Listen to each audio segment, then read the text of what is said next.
With nearly 1.4 billion people in each country, densely populated, the pandemic has posed extraordinary challenge to both countries. China stumbled in the winter of 2019-2020, then launched rapid-fire national lockdowns. For most of last year and this year, life resumed to normal for most people. China's total death toll so far was under 5,000.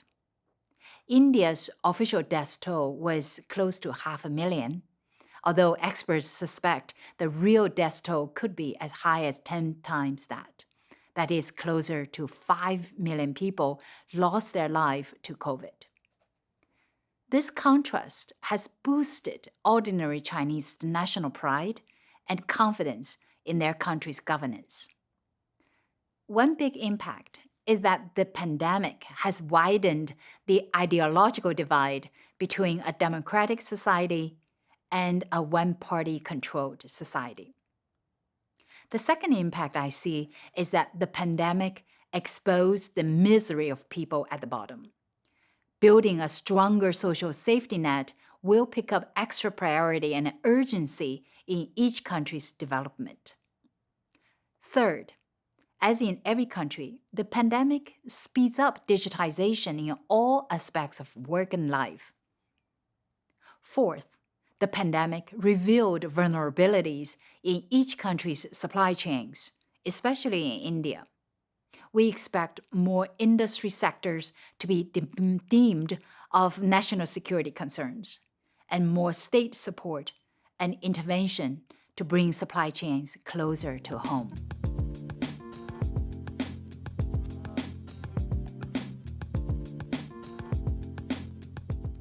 I remain optimistic.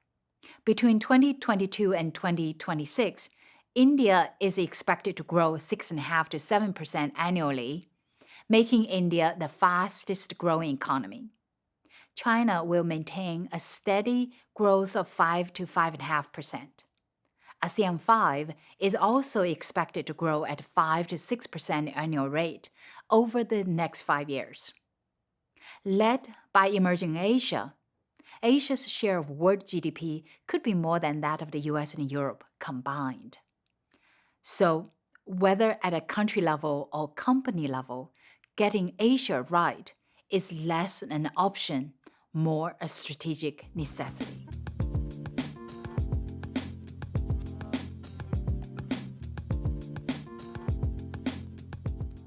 China's external environment is becoming more hostile. Domestically, China confronts 4 top priorities.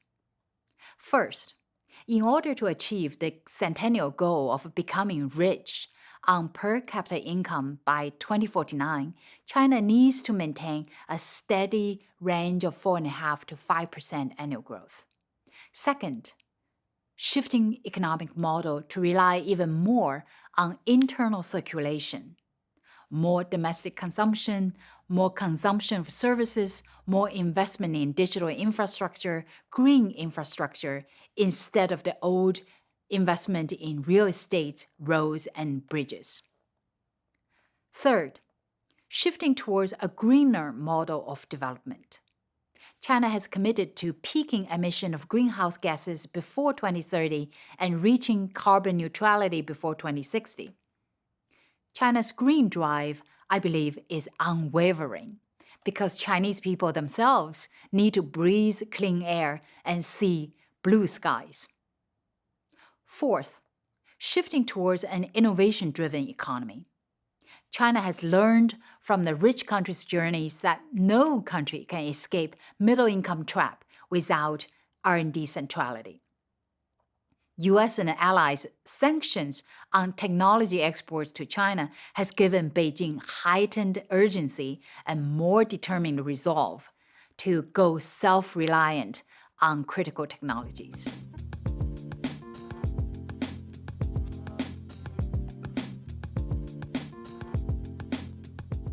The US-China relation has unfortunately dropped to the lowest point in 40 years.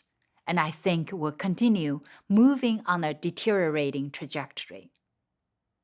When US and China re-established diplomatic ties in 1979, China's per capita GDP was only $184 a year. When China joined WTO in 2001, China accounted for just 4% of the global GDP. But by 2030, China's nominal GDP could take over the US.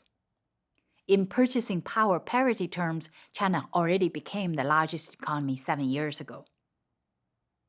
China's ascent and the disruption unleashed to the existing global order was unprecedented in speed and scale. US has never confronted a rising power like China.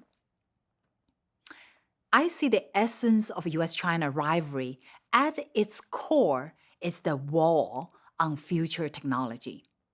To China, climbing the ladder from low-end to high-end industries is a matter of national security and a necessity as costs of labor, land, energy, and environment rise. To the US and allies, having lost the low and middle ground of industries to state-supported Chinese competition, having transferred IP willingly or sometimes with no choice, in the hope of a fat profit from China, China Inc.'s ambition of self-reliance in high-tech is too alarming, too threatening. The most heated arms race will be in semiconductors. With heavy external dependency, chips are China's and the United States' Achilles heel. A silver lining from China's vulnerability and the United States' dependence on Taiwan's chip fabrication may mean that both China and the US want to avoid a hot wall across the Taiwan Straits, which I see is the most dangerous flashpoint in the US-China relations.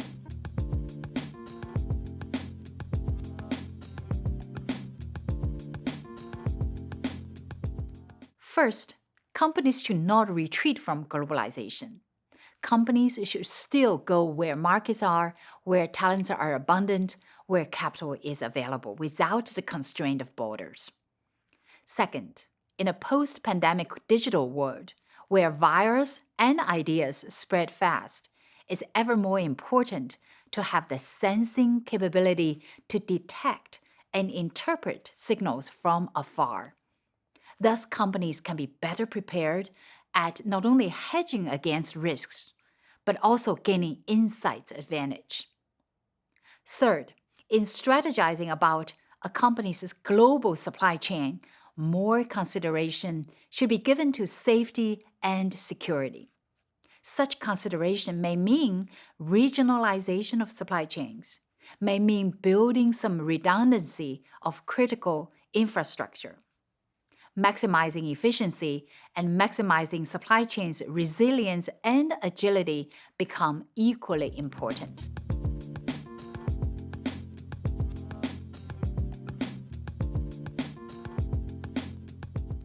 I have been working with Professor Anil Gupta on a new book currently titled The Global Game Changers, which will focus on looking at the global megatrends and implications for industries and companies. Anil and I have worked on 3 books before, The Quest for Global Dominance, Getting China India Right, The Silk Road Rediscovered. We are very excited on working on this new book.